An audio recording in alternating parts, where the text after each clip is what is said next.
months ago, I went on tour. This was the second tour that I did. And the first one I did was right at the beginning of COVID, right before COVID. In fact, I may have been the super spreader of COVID. Oh, yeah, probably. Because I did San Francisco, New York, LA, DC. I was like in all the places where eventually COVID spread really quickly. And I had been to all of them, and who knows? Or you helped us get over it quicker. That's how I would look at it. You're welcome. Yeah. So this one was a few years later, and I just did 5 or 6 cities this time. And what was nice was the one that was in Chicago, we brought a crew in and we filmed it and we're going to release it. So when's that coming out? I'm not sure yet. All the editing and everything isn't done yet, but we'll put it out there. So why do you think people, and what do people tell you? Why do people come to see you? What is it that you're providing to people, do you think? I think people want to come see me and want to connect with me in real life because they've listened to my podcast a lot. Yeah. So I think that has a lot to do with it. And then I think people, I'm just up there sort of sharing experiences that I've had, and I try and do the best I can in presenting the lessons that I've learned. And really one of the biggest lessons that I was talking about on this tour was it's going to be okay. And I think that, especially when people go through traumatic situations, obviously I deal with veterans a lot, law enforcement, and the whole PTSD going through and talking about for the last, I guess, since the wars have been on, last 20 years. And a lot of times, some people go through traumatic experience, and they have bad feelings about it. They'd have regrets about it. They'd have things that they wish they would have done differently. And one of the main themes I was telling people during this tour was, that's totally normal, and it's okay. It's okay to think, oh, I lost some friends, and sometimes I feel sad about it. Well, yeah, of course. But that's normal. That's fine. In fact, if you are sad about it, there may be something wrong. Because I think that people have been told for a while that, oh, if you're feeling sad, there's something wrong with you. When I actually don't think there's anything wrong with when you feel sad. You feel sad? Yeah, you lost friends. You're going to feel sad. Oh, you were in combat. You had to do some horrible things. You did some things that you regret. There's nothing wrong with that. People make mistakes. Things don't turn out the way that they wanted them to. We made decisions and there was a bad result at the end of that decision. And instead of thinking, oh, I'm a terrible person, no, it's like you made a mistake and that's okay and you got to move on. Yeah, that's the tricky part, I think, with regards to, say, post-traumatic stress disorder or regret. Because it's one thing if you're sad because you've lost people. It's another thing if you're blaming yourself because you believe, and maybe with some cause, that you've made a mistake. And often people don't know what to do about the fact that they've made a mistake. So maybe we could talk about that a little bit, because some people who are watching and listening will have made mistakes, and some of them are hanging themselves out to dry because of it.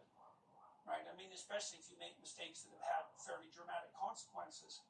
So, and this ties in, I would say, also to the motif of forgiveness, because there's not much difference between forgiving other people and forgiving yourself. And you can't just do that by saying that you're going to do it.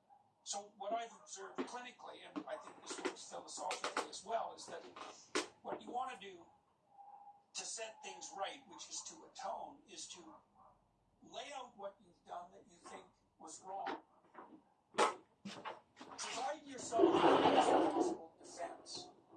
So, there's a reason in our legal system that we start with the presumption of innocence, which is a miracle. Because, juries start with the presumption of guilt. And the reason they do that is because everyone's done something wrong. If you dig around enough in anyone's life, you'll find a reason that they're culpable, a reason to put them there. And so the fact that we presume innocence is a bloody miracle, and I can't figure out how we ever managed to get that right. But you've got to do that with yourself. So imagine you're taking yourself to task because you did some things wrong. It's like, okay, somehow. 5, In your imagination, we'll write it down. But then you got 6, to defend yourself as thoroughly as you possibly 7, can. It doesn't mean you're trying to get yourself off the hook. 8, It means that you're trying not to take yourself apart 9, more than is necessary. And then you might ask, well, 10, if I've done something terrible, maybe what's necessary is that I commit suicide. Like I take 1, 2, 3, 4, 5, 6, 7, 8, 9, 10. Viciously, like a tyrant. But then let's assume that there's some leftover evidence, compelling evidence that you did do something wrong. Okay, now you have to figure out what you did wrong, and you have to figure out what you would have done differently and what you will do differently in the future. And then my sense is, and I think this works out psychologically, is that if you can set yourself up so that you've learned from the mistake you made so you wouldn't repeat it, then you get to go on with your life. And I think that's also what you do with people around you. You know, I mean, you might want to forgive someone, maybe who hurt you when you were young, for example, because you don't want to carry that burden around. You know, so 25 years, you're still mad. It's like, well, you got tortured because you're still angry about it, so you say, that's not good for you. But forgive someone so that you can heal the relationship, because they have to confess what they did, they have to assess why it was wrong, they have to come up with an alternative way of behaving, and then they have to swear, you know, all that's holy, so to speak, they're not going to do 7, that again in the future. And then I think, and you might say, 8, there's a devil in the mind that sort of keeps you and say, well, what you did is so terrible, you should never do that off the wall. You have to say, guys, if that's the 10. criteria that you use for judgment, then everyone's because everyone makes mistakes in their lives, and I would say probably everybody makes unforgivable mistakes. So if we're going to take ourselves apart about that permanently, then we're all Yeah, I was pretty lucky growing up in the military that I would get to see that. I was probably 26 years old, and I moved into like an instructor role in the SEAL teams. And so you'd see these young leaders, and they'd go out on some training mission, and they were going to mess things up. They were going to make mistakes. And you always get this talk about, well, you made the best decision you could with the information that you had at the time. And it kind of sounds like a cop-out in a way, but it's actually not a cop-out at all. You make the best decision that you can with the information that you have at the time. Like, what more can a human being do? They make the best decision they can with the information that they had at the time. And when you get more information, or when the results come as they may, that decision that you made might not have been a good decision, might have been a bad decision. But there's number 3. There's nothing to change it. It already happened. You made the decision. 4. And then I always look at the guys and say, what was their intent behind this decision? Why did they do that? 6. We can then decipher that. And their intent was they wanted to make a good move to get their guys out of a bad situation. What more can I want from a leader than to make a decision that's the best with the information that they had at the time to maneuver out of a bad scenario to take care of the guys? There's nothing more I can hope for. So as long as I think you peel back the onion and you kind of review what happened, you say, oh yeah, I made the decision at this time. Of course, if I had this other information, I'd change it, but I did what I did. The result was not what I wanted. It's not what I intended. 2. And now you can either 3. Pick yourself up. 4. You can say, 5. 6. 7. 8. 9. 10. Fracture side that took place, where I was the guy in charge, where one of my SEALs killed a friendly Iraqi soldier in a terrible situation.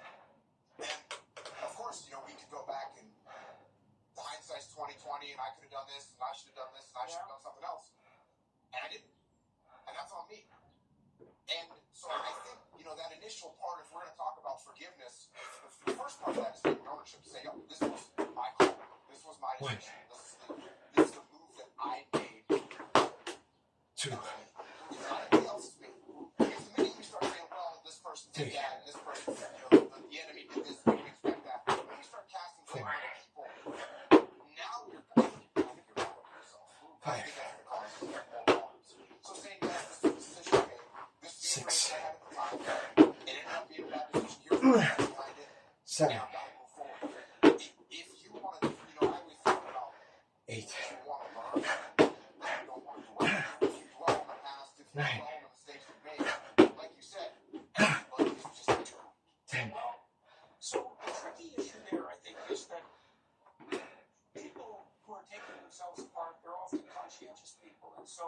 well, they'll assume that taking ownership in your terms means ranking yourself over the polls. And the crucial thing to establish there is like, well, yeah, you have to rank yourself over the polls until you learn.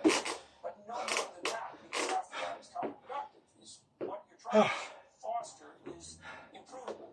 Right now, and then in terms of making a case for your innocence, that's where analysis of helping other people develop was a great intrinsic pleasure, and you said maybe the most rewarding of the intrinsic pleasures. And I really do believe that's true. It's quite stunning to realize that.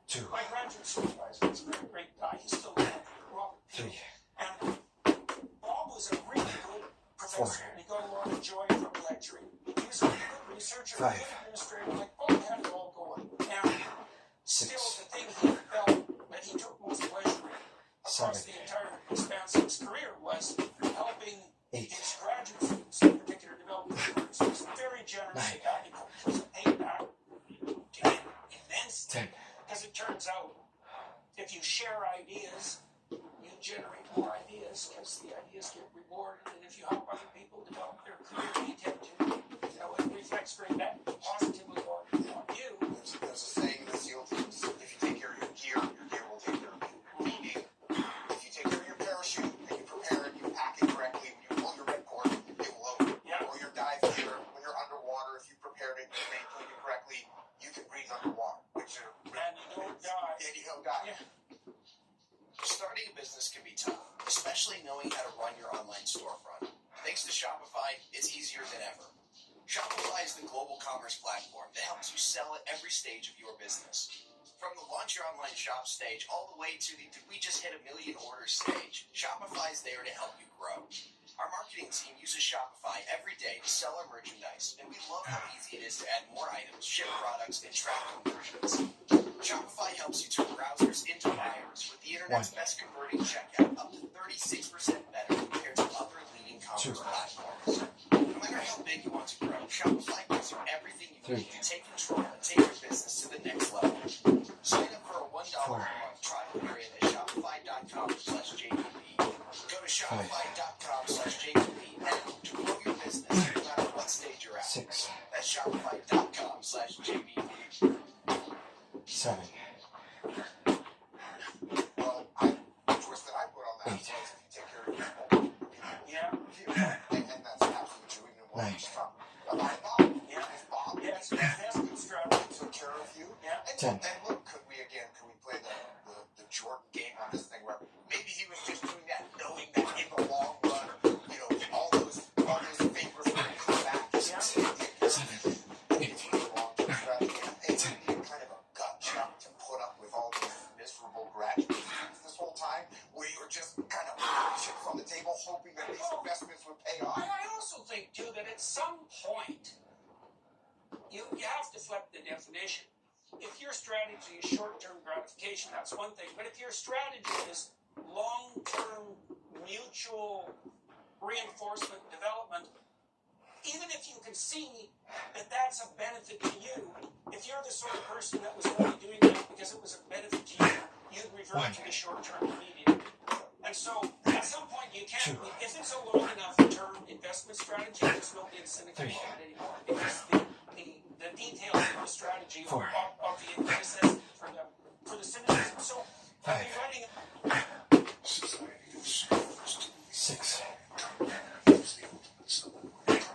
7. 8.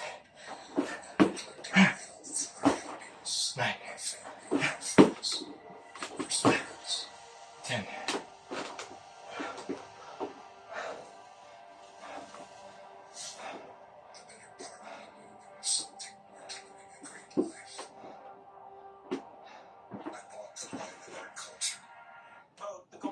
And there's Christ, one of Christ's, what would you say, commandments is to lay up treasures in heaven that do not rust, that moths cannot destroy it, and robbers cannot steal it, rust cannot devour. Treasures in heaven. And so I've been trying to parse through exactly what that means.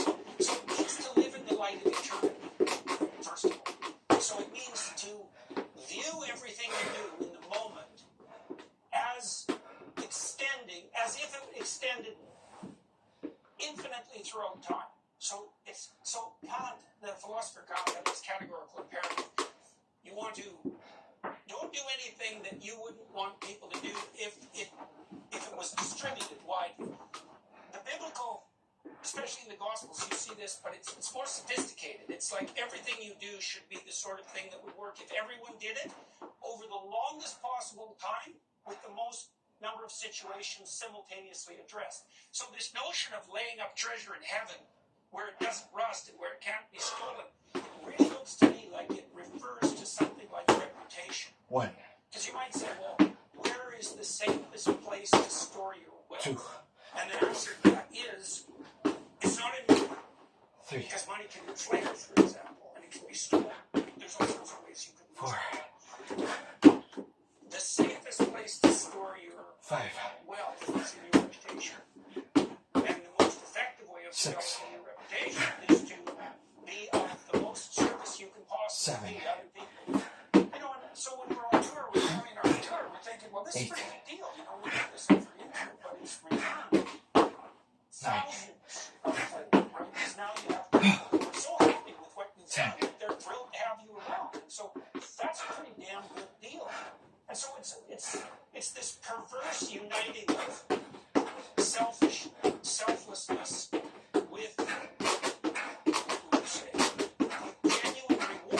Yeah, the luck that it just so happens that if you take care of other people and you sacrifice for them, you invest in them, it just so happens it'll come back to you. Yeah, it just so happens that it's the best possible strategy that you could undertake. Yeah. And I think there's no doubt about that. And I also really wonder, you know, what the limit to that is, because it's obviously the case that so here's another. You tell me what you think about this. Here's another form of fundamental reward. If you've gone out of your way for someone, let's say, so you made sacrifices for them, and then you see that really helped them, and they let you know that really helped you, that's a moving moment. You know, and I'm sure you've encountered that many times where people will come up to you and say, during the lectures or the tours, and they'll say, here's something you said because of something you learned, and here's how it helped me, and you think, like, that strikes a very deep chord.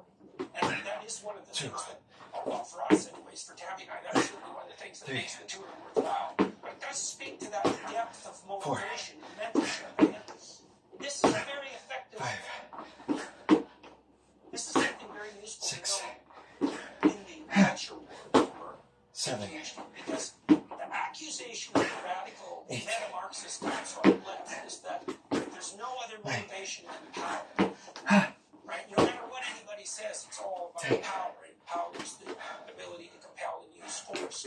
But this strategy, this isn't a power strategy. Right? This is a distribution of power strategy. It's like you're genuinely acting in the other person's best interest. And if that's also allied with an instinct that makes that deeply meaningful, and that's the instinct that bothers me, as far as I'm concerned, it just makes it completely like off to claim that the only fundamental human motivation is power. And going back to the leadership perspective, what I actually want as a leader is I don't have to do anything. Because you've stepped up and now you're running everything. I can look up and out and move on. That's number one. And number two, I'd be interested in your opinion on this. I tell people all the time that intent has a smell. Intent has a smell. So if your intent is actually to take advantage of me and get things from me, and you're taking advantage of my mentorship, you're eventually gonna. That intent will have a smell. And sometimes it's hard. Sometimes you meet someone and you go, man, that seems a little bit off. This person seems a little bit off. I'm not really sure about this person. And I think in my mind, that's their intent. It's seeping through. You can smell it. And you got to watch out for that. And I always have to remind people that there are terrible people out there. There are snakes that I will invest in you and invest in you and invest in you. And what you'll do at the end of that is you'll take it and turn it against you or turn it against me. And I would say this, that is an absolute possibility. It's an absolute habit. But if you invest 10 people, 9 of them are going to give back to you and you'll be in a good place. One person will try and run away and they'll eventually, unfortunately for them, they'll dig themselves in. Well, we also know that too. So psychopaths take advantage of other people. They use power. And so, for someone who's truly psychopathic, you're nothing but a set of opportunities for short-term gain. But the problem with being a psychopath is that they have the same attitude towards themselves. So they'll sacrifice relationships, obviously, which is the future to a large degree. They'll sacrifice their own future to take advantage of the moment. And the consequence of that is that it's not a strategy designed for success. You know, you hear all this, there's all these psychopaths in positions of power and authority. It's like, most of the time, like the real hardcore psychopaths are very, very likely to end up in prison. But even the ones who fool some of the people some of the time, or even all of the people some of the time, the chickens come home to roost. It is not an effective strategy. You know, this has even been documented among chimpanzees. So now and then in chimpanzee troops, you get a leader who's a dominant male, who's risen to the top because of force, fundamentally. But those troops are not very functional.